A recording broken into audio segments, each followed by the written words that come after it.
Pourquoi certains individus sont beaucoup plus timides que la moyenne? Pourquoi d'autres arrivent à faire preuve de sang-froid dans des situations très stressantes? Pourquoi certains d'entre nous ont des comportements très colériques?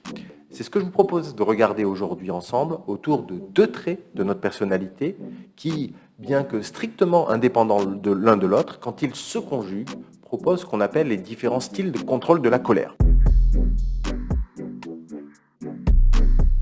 Alors pour ça, je vais me baser sur un rapport Néopi 3, un peu le test de référence en psychologie pour évaluer la personnalité. Donc je disais deux traits de personnalité. Le premier, c'est ce qu'on appelle l'instabilité émotionnelle ou le névrosisme, dans le modèle des Big Five. Donc c'est composé de plein de facettes. Retenez qu'à l'intérieur, on retrouve tous les affects négatifs, les émotions désagréables. Donc les personnes qui vont avoir un névrosisme très élevé, c'est une forte instabilité émotionnelle, c'est des gens qui vont avoir tendance à ressentir rapidement et très intensément de la colère, de l'embarras, de la honte, de l'anxiété, etc. Donc voilà, il n'y a rien de bien ni de mal à ressentir ça, c'est ce qui nous permet de nous protéger en même temps, etc. Mais voilà, certaines personnes vont avoir des scores plus élevés, vont avoir cette tendance à ressentir très rapidement et de manière très forte ces affects-là. Donc, première chose, on a d'un côté l'instabilité émotionnelle et de l'autre, on va avoir l'agréabilité. Alors, l'agréabilité, c'est un domaine de notre personnalité qui est moins peut-être transparent que l'instabilité émotionnelle. C'est en gros un continuum qui va de l'extrême compétition et hostilité pour les gens qui sont très très faibles sur ce domaine-là de la personnalité, ce trait de personnalité, à l'extrême compliance et coopération de l'autre côté du spectre. Donc on va avoir d'un côté des gens, quand ils vont avoir une agréabilité très élevée, qui vont faire tout pour ne pas froisser l'autre et garder une sorte d'harmonie dans la relation.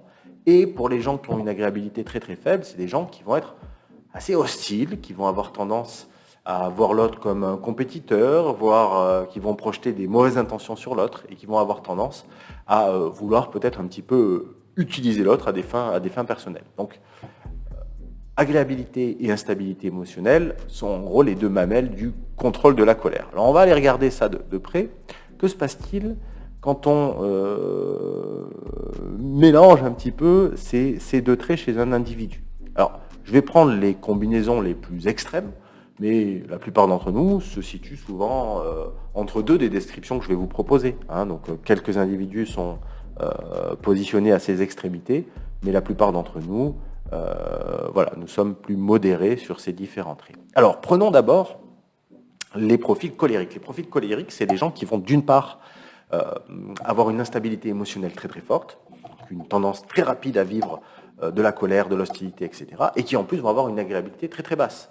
Donc se sentir en compétition, en rivalité, en hostilité face à l'autre. Donc c'est des gens qui se mettent facilement en colère, donc avec un seuil de déclenchement très très très bas, et qui vont l'exprimer de manière très directe, donc avec des passages à l'acte, soit d'ordre verbal ou même hétéro-agressif physique, très rapide. Donc des personnes capables d'accès de fureur pour très peu de choses et qui peuvent ruminer leur rage assez longtemps. Donc, ça met souvent beaucoup de temps à redescendre, on va dire. Donc des gens souvent centrés sur eux-mêmes, capables de se vexer rapidement et qui peuvent négliger les conséquences de leur colère sur les autres. Donc voilà, quand on se retrouve avec des profils instabilité émotionnelle forte, agréabilité très très basse, c'est ce qu'on peut appeler des gens colériques.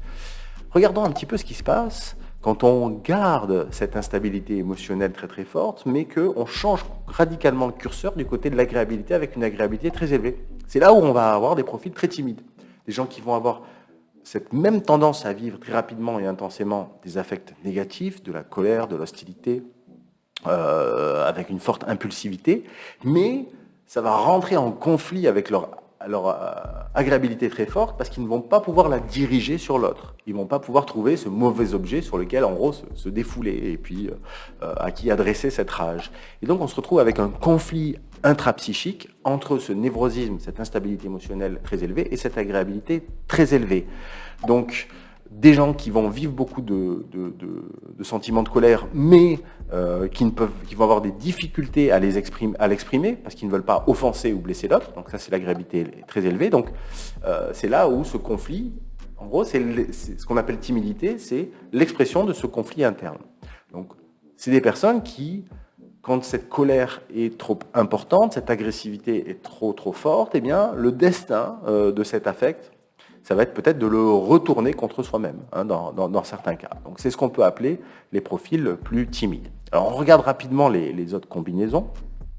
Alors quand on va avoir cette même agréabilité très élevée, mais avec une stabilité émotionnelle très forte, eh bien, c'est là où on va avoir des gens qui sont easygoing, faciles à vivre, des personnes qui ne se mettent pas facilement en colère, donc névrosine très bas, et qui en plus vont être réticentes à exprimer ce sentiment quand celui-ci survient. Donc c'est des gens qui vont être souvent, qui vont avoir tendance à pardonner facilement, à oublier, et puis qui vont chercher souvent un terrain d'entente, une troisième voie en cas de conflit. Donc ça c'est névrosine bas, agréabilité élevée. Enfin, la dernière configuration possible, hein, si on reste sur ces cas un peu extrêmes, c'est stabilité émotionnelle très forte, névrosine très bas, et agréabilité très faible. Et c'est là où on a plutôt des profils dits sans froid. Donc ces personnes ne se mettent pas facilement en colère, il leur arrive très souvent de s'estimer offensés, donc ça c'est plutôt l'agréabilité basse, on imagine que l'autre nous en veut, etc. Mais ils ne réagissent pas sous le coup de la colère, névrosine très bas. Donc ces personnes, elles vont avoir tendance à avoir un fort ressentiment, à bien le ruminer et à choisir le moment opportun, de manière très froide, pour répondre. Donc c'est des gens qui vont avoir tendance à la vengeance. Si on doit avoir un profil qui correspond au proverbe « la vengeance est un plat qui se mange froid », c'est vraiment des gens qui vont avoir une très forte stabilité émotionnelle et en même temps une agréabilité très basse. Voilà pour cette petite capsule sur la personnalité. Donc là, on a isolé que 2 grands traits, et même on a même isolé que l'intersection de ces 2 grands traits autour du style de contrôle de la colère. N'hésitez pas à vous abonner, à liker, pour avoir plus de contenu sur la personnalité et plus largement en psychologie. Je vous dis à très bientôt.